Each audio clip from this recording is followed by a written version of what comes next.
Oikeesti. Ja niissä. Maistuuko mä hyvälle vai? Hei Jukkeli.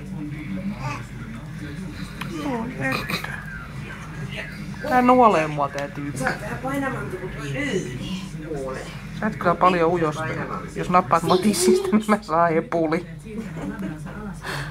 No kun nuolee mun paitaa vähän innokkaasti. Mä kerran sitten. Mennään mun paidan alle ja... Muka mä rupesin yhtään hampailemaan mun paitaa. Päätti, että siellä on jotain. Mun paita maistuu hyvältä.